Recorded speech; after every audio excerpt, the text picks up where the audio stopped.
வாழ்த்துக்கள். நீங்க தான் இந்த பிக் பாஸ் வீட்டோட இந்த வாரத்தால. ஹாய் ஹலோ வணக்கம் மக்களே.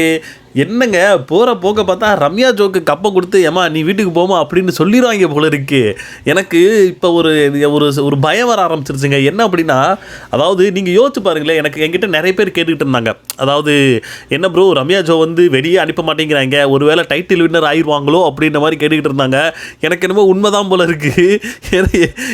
ஏன் என்ன அப்படின்னா, போகிற போக்க பார்த்தா இப்போ அப்படி தான் போயிட்டுருக்கு. எதுக்கு அப்படின்னா, ரம்யா ஜோ வந்து மோஸ்ட்லி பார்த்திங்கன்னா நார்மலாகவே கீழே தான் இருப்பாங்க, ஓட்டிங் அவங்களுக்கு வர மாட்டேங்குது. ஸோ அவங்கள வெளியே அனுப்புவாங்கன்னு பார்த்திங்க அப்படின்னா வெளியே அனுப்ப மாட்டேங்கிறாங்க. இந்த வாரம் பார்த்திங்க அப்படின்னா, அதாவது இதுக்கு முடிஞ்ச வாரம் பார்த்திங்க அப்படின்னா நோ நாமினேஷன், அதாவது நோ எவிக்ஷன் அப்படின்ற மாதிரி ஒரு விஷயத்த சொல்லி எல்லாரையுமே காப்பாற்றி விட்டார் விஜய் சேதுபதி. அதுலேயும் பார்த்திங்க அப்படின்னா ரம்யா தப்பிச்சிட்டாங்க. அதில் ரம்யா எடுத்திருந்தாலும் யாரும் எதுவும் கேட்டுக்கு போகிறது கிடையாது. பட் என்னாச்சு அப்படின்னா, அது பெஸ்ட் பர்ஃபார்மன்ஸ் கொடுத்து அவங்க வந்து தலை டாஸ்கில் இது பண்ணலாம் அப்படின்ற மாதிரி ஒரு விஷயத்த சொல்லி இப்போ என்னமோ தலை இது பண்ணிட்டாங்க இல்லையா அப்படின்ற மாதிரி தான் இருக்குது. ஸோ அதைத்தான் இந்த வீடியோவில் நம்ம பார்க்க போகிறோம். ஸோ என்ன நடந்துச்சு, என்ன ஏது அப்படின்றத இந்த வீடியோவில் பார்க்க போகிறோம். தலை யார் ஆயிட்டா, அது மட்டும் இல்லாமல் இந்த தலை டாஸ்க் எப்படி வச்சாங்க, யாரெல்லாம் அதில் கலந்துக்கிட்டாங்க, இதுக்கப்புறம் அவங்களோட விளையாட்டு எந்த மாதிரி இருக்க போகுது அப்படின்றது தான் இந்த வீடியோவில் பார்க்க போகிறோம். ஸோ ஃபஸ்ட் டைம் நம்ம சேனல் பார்க்குறீங்க அப்படின்னா ஒரு லைக்கு ஒரு சப்ஸ்கிரைபர் போட்டு விட்டுங்க. அப்படி பண்ணிங்கன்னா நிறைய பேருக்கு நம்ம வீடியோ சஜஷன் ஆகும். வாங்க வீடியோக்குள்ளே போகலாம். ஸோ இந்த வாரத்துக்கான தலை டாஸ்க் வந்து ஸ்டார்ட் ஆச்சுங்க. ஸோ இந்த வாரத்துக்கான தலை டாஸ்கில் வந்து பார்த்திங்க அப்படின்னா, நீங்கள் எதிர்பார்க்காத ஒரு விஷயம் ஒன்று நடந்திருக்கு. முதலே பார்த்திங்க அப்படின்னா 2 பேர் தான் பெஸ்ட் பர்ஃபார்மன்ஸ் வாங்கினாங்க. யாருன்னா ஒரு ரம்யா, ஒன்று பிரஜன். ஸோ இவங்க 2 பேர் தான் தலை டாஸ்க்கு வந்து விளையாடுற மாதிரி ஒரு இது இருந்துச்சு. நான் கூட யோசிச்சேன், ஏன்னா வெறும் 2 பேர் போதுமா, 2 பேர் மட்டும் எப்படி அப்படின்ற மாதிரி தான் யோசிச்சுக்கிட்டு இருந்தேன்.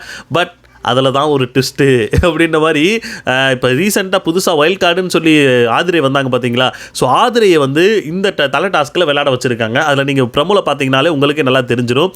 பால்ஸும் கொடுக்கப்பட்டிருக்கும் எல்லா பிரிக்ஸ். ஸோ அந்த ஃபஸ்ட்டு ப்ரமோலே உங்களுக்கு பார்த்தீங்க அப்படின்னா அதில் 3 பேர் நின்றுட்டு இருக்கிற மாதிரி இருக்குது. ஸோ இந்த 3 பேரில் நான் யோசிச்சேன், எதுக்கு ஆதிரைக்கு வந்து இந்த ஒரு சலுகை எதுக்கு கொடுத்தாங்கன்னு தான் நான் யோசிச்சேன்.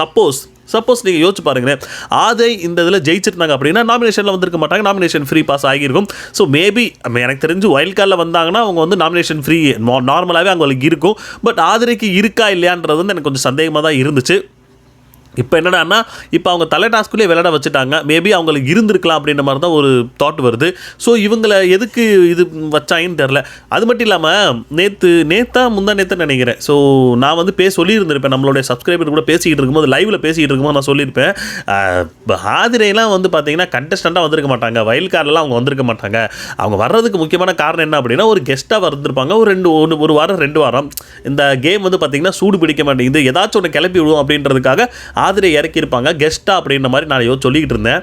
ஆனால் நேற்று எபிசோடு பார்க்கும்போது தான் நமக்கே ஒன்று புரிஞ்சிச்சு, ஆதிரை வந்து கெஸ்ட்டாலாம் கிடையாது, அவங்க கண்டஸ்டன்ஸாகவே 2வது வாய்ப்பு அவங்களுக்கு கொடுத்துருக்காங்க.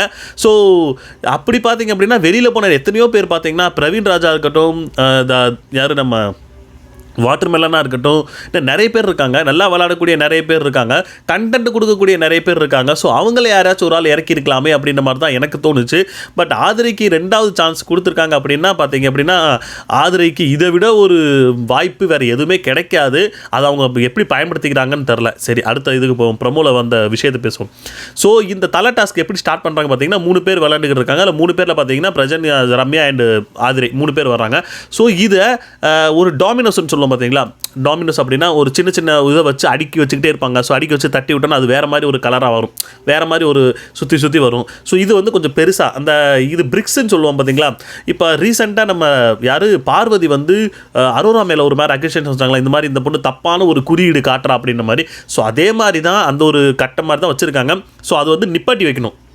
அது வந்து இதுக்கு முன்னாடி இது வந்து அது பார்த்திங்கன்னா வீடு மாதிரி கட்டுற மாதிரி வந்துச்சு. பட் இதில் வந்து பக்கத்தில் வச்சு கடைசியிலேருந்து தட்டி விட்டோம் அப்படின்னா, தட்டி விட்டு கடைசியில் ஒரு பால் வச்சுருக்காங்க. இந்த கடைசியிலேருந்து அவங்க தட்டி விடணும். ஸோ இந்த கடைசியில் பால் வச்சுருக்காங்க, அதை தட்டி விடணும். அந்த பால் கீழே இருக்கிற ஒரு டப்பா மாதிரி வச்சுருக்காங்க, அதில் விழுகணும். அதை அந்த டப்பாக்குள்ளே அந்த பால்ஸ் விழுகணும். மொத்தம் 3 பால் கொடுத்துருக்காங்க. ஸோ 3 பாலுமே கரெக்டாக யார் அதில் விழுகு வைக்கிறாங்களோ ஸோ அவங்க தான் இந்த வாரத்துக்கான தலை அப்படின்ற மாதிரி சொல்லியிருக்காங்க. ஸோ இதில் பார்த்தீங்க அப்படின்னா எல்லாருமே 1-2 போடுறாங்க. பட் ரம்யா தான் பார்த்தீங்கன்னா ஃபுல்லாக 3 பாலையுமே போட்டுட்டாங்க. ஸோ இந்த வாரத்துக்கான தலை ரம்யா தான் அப்படின்ற மாதிரி போட்டாங்க. அது பார்த்தோன்னே எனக்கு என்னங்கடா ரம்யா வெளியே அனுப்புவீங்கன்னு பார்த்துக்கிட்டு இருந்தா இவங்களோட தலையாக்கி விட்டாங்க அப்படின்ற மாதிரி தான் எனக்கு ஒரு ஃபீல் இருந்துச்சு. ஏன் அப்படின்னா நம்ம விஜய் சேதுபதியே சொல்லியிருப்பார் என்ன அப்படின்னா, இதுக்கு முன்னாடி வந்த அந்த ஸ்கூல் டாஸ்கில் யார் சரியாக விளாண்டா அப்படின்ற மாதிரி நம்ம சொல்ல போனோம்னா வியானா தான் கரெக்டாக அதை புரிஞ்சுக்கிட்டு விளாண்டாங்க நல்லா. அதில் அந்த ஸ்கூல் டாஸ்கே பார்த்தீங்க அப்படின்னா யார் வந்து நாட்டியா யார் வந்து லூசு தரமாக பண்ணிக்கிட்டு இருக்காங்களோ அவங்க தான் வின்னு அப்படின்ற மாதிரி அவங்க சொல்லியிருப்பாங்க. பட் உள்ளே இருக்கிறவங்களுக்கு வந்து நமக்கே அந்த விஷயம் புரியலை. ஏன்னா உள்ளே இருக்கிறவங்களுக்கு அந்த விஷயம் புரியலை, அது எப்படி விளாடணும்னு. ஸோ அது பார்த்திங்க அப்படின்னா பெஸ்ட் பர்ஃபார்மரை தூக்கி ரம்யாவுக்கு தூக்கி கொடுத்து விட்டாங்க. ஸோ இதில் நடந்த அந்த குளறுபடினால தான் ரம்யா இப்போ தலையாயிருக்காங்க. ஸோ இந்த வாரமும் போச்சா, ஏன்னா இவ்வளோ வாரம் வந்து விஜய் டிவி இவங்களே காப்பாற்றிக்கிட்டே வந்தாங்க. இந்த வாரம் பார்த்திங்க அப்படின்னா தலையாக மாறி அவங்களே நாமினேஷன் ஃப்ரீ பாஸ்க்கு வாங்கிட்டாங்க. இனி எப்படி இருக்க போகுதுன்னு எனக்கு புரியவே இல்லை. ஏன் அப்படின்னா நேத்திக்கு அந்த எபிசோட்ல நீங்கள் கவனிச்சு பார்த்தீங்கன்னா ரம்யா ஒரு விஷயத்தை சொல்லியிருப்பாங்க. அதாவது யார்கிட்ட வந்து உங்களுடைய நட்பை துண்டிக்க விரும்புகிறீங்கன்னு கேட்டதுக்கு அவங்க வந்து கனிக்கு கொடுத்துருப்பாங்கன்னு நினைக்கிறேன். கனிக்கோ யாருக்கோ கொடுத்துருப்பாங்க. ஏன் அப்படின்னா அவங்களே சொல்லியிருப்பாங்க, நாம் சொல்ல வேண்டியதில்லை, அவங்களே சொல்லியிருப்பாங்க, இல்லை நான் வந்து அவங்களுடைய நிழலில் இருக்கிற மாதிரி எனக்கு தோணுது, அதனால் வந்து நான் வந்து அவங்கள்ட்ட இருந்து இதை துண்டிக்க விரும்புகிறேன்னு சொல்லி அவங்களே சொல்லியிருப்பாங்க. அதுக்கப்புறம் பார்த்தீங்கன்னா நிறைய பேர் கனியுமே ரம்யாவை சொல்லியிருப்பாங்க, சபரியுமே ரம்யா சொல்லியிருப்பாங்க. ஸோ இந்த மாதிரி ஒவ்வொருத்தவங்களோட நிழலில் தான் வந்து ரம்யா இது வரைக்கும் வந்து டிராவல் பண்ணிக்கிட்டே வந்திருக்காங்க. எனக்கு தெரிஞ்சு இதுக்கப்புறமும் எனக்கு தெரிஞ்சு அப்படி தான் இருக்க போகிறாங்கன்னு தோணுது. ஸோ அப்படி இருக்கக்கூடிய ஒரு ஆள் எப்படி தலையோட நிர்வாகம் பண்ணுவாங்க அப்படின்ற மாதிரி எனக்கு தோணுது. ஏன் அப்படின்னா தலையாக இருக்கணும் அப்படின்னா அதுக்கு 1-2 குவாலிட்டிஸ் வேணும். சண்டை போடணுமா அப்படின்னு கேட்டிங்கன்னா அது இல்லை. சண்டை போட்டாலும் அதை வந்து வேறு மாதிரி ஒரு கோணத்தில் கொண்டு போய் அந்த சண்டையை வந்து ஸ்டாப் பண்ணணும். இதுதான் தலைக்கு வேண்டிய ஒரு முக்கியமான ஒரு குவாலிட்டி. அந்த குவாலிட்டி ரம்யா கிட்ட இருக்கான்னு கேட்டிங்கன்னா எனக்கு தெரிஞ்சு இல்லை. இது வரைக்கும் நான் பார்த்ததில்ல. ஒன்று பார்த்திங்க அப்படின்னா சண்டை வந்துச்சுன்னா ரொம்ப அக்ரெசிவாக போயிடுவாங்க, இல்லை அப்படின்னா அமைதியாக படுத்து தூங்குவாங்க. 2 தான் அவங்க பண்ணி நான் பார்த்துருக்கேன். இதுக்கு மேலே அவங்க என்ன பண்ணியிருக்காங்கன்றதான் எனக்கு என்னுடைய கேள்வியாக இருக்குது. ஸோ அப்போ பார்த்தீங்க அப்படின்னா ரம்யா எப்படி இந்த வீட்டை வழி நடத்த போகிறாங்க. மேபி நல்லா பண்ணிட்டாங்கன்னா அது சூப்பர் தான். ஏன்னா இது வரைக்கும் வந்த இதிலே பார்த்தீங்க அப்படின்னா யார் தலை டாஸ்கில் நல்லா பண்ணாங்கன்னு கேட்டிங்கன்னா 1-2 பேரை சொல்லலாம். அதுக்கு ஒருத்தர 1-2 பேரை சொல்லலாம். அது யாரை சொல்கிறது எனக்கு தெரியல. நீங்களே அதை கமெண்ட் செக்ஷனில் கமெண்ட் பண்ணுங்கள். ஸோ அந்த மாதிரி நம்ம இப்போ சொல்லிகிட்டு இருக்கோம் இவங்க ஒழுங்காக பண்ணுவாங்களா பண்ண மாட்டாங்களேன்னு.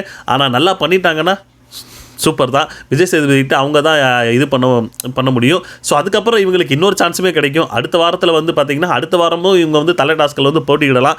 அதுலேயே வின் பண்ணிட்டாங்கன்னா 2 வாரம் ஆகி போயிடும். ஸோ இன்னும் வந்து ரம்யாவுக்கு வந்து அந்த ஒரு இதை வந்து தொடச்சிருங்க.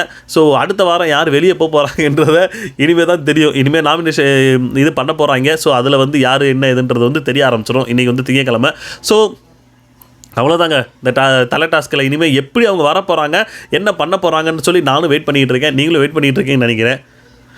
ஸோ எனக்கு தெரிஞ்சு இதுக்கு முன்னாடி இதுக்கப்புறம் இன்னொரு விஷயம் சொல்லணும்னு நினச்சேன். ஆதிரை உள்ளே வந்திருக்காங்க. ஆதிரையோட விளையாட்டு எப்படி இருக்கும், ஆதிரையோட விளையாட்டு எப்படி இருக்க போகுது என்னன்றதை வந்து இனிமேல் தான் நான் பார்க்கணும். ஏன்னா நீங்கள் கவனித்து பார்த்தீங்கன்னா நேத்திக்கு வந்து ஆதிரை உள்ளே வந்து இருக்கும்போது நிறைய பேர் மூஞ்சோடையாயிருச்சு. ஒவ்வொருத்தவங்க ஒவ்வொரு பக்கம் போய் உட்கார்ந்து பேச ஆரம்பிச்சிட்டாங்க. குறிப்பாக எஃப்ஜேவும் வியானாவும் பேசின மேனிக்கு இருக்காங்க. அங்கே மழை வந்துக்கிட்டு இருக்குன்னு நினைக்கிறேன் தமிழ்நாட்டில். ஸோ அதில் ஃபுல்லாக அந்த சோஃபாவில் உட்காந்து பேசிக்கிட்டே இருக்காங்க. குறிப்பாக இவங்களை பற்றியே தான் பேசிக்கிட்டு இருக்காங்க. ஏன்னா ஐயா உங்களுக்கான முதல் ஆள் வந்துருச்சு, இன்னும் நீ வந்து என்னை கலட்டி விட்டுரு அப்படின்ற மாதிரி வியானா பேசிக்கிட்டு இருக்காங்க. ஸோ இன்னும் இது எங்கே போய் முடிய போகுது, ஆதிரை எந்தெந்த விஷயத்த சொல்ல போகிறாங்க. ஸோ ஆதிரையை வந்து அப்படி பண்ண போகிறாங்களா, இல்லை ஆதிரை உள்ளே வந்தது சும்மா தேவையில்லாத ஆணி தானா, இந்த ஆணி வீட்டிலே இருந்திருக்கலாமேன்ற லெவலுக்கு அவங்க பண்ண போகிறாங்களா என்னன்றது வந்து போக தான் தெரிய போகுது. ஸோ உங்களுடைய கருத்து என்ன அப்படின்றத கமெண்ட் செக்ஷனில் கமெண்ட் பண்ணுங்கள். அடுத்த வீடியோவில் பார்ப்போம். Ta-ta bye bye.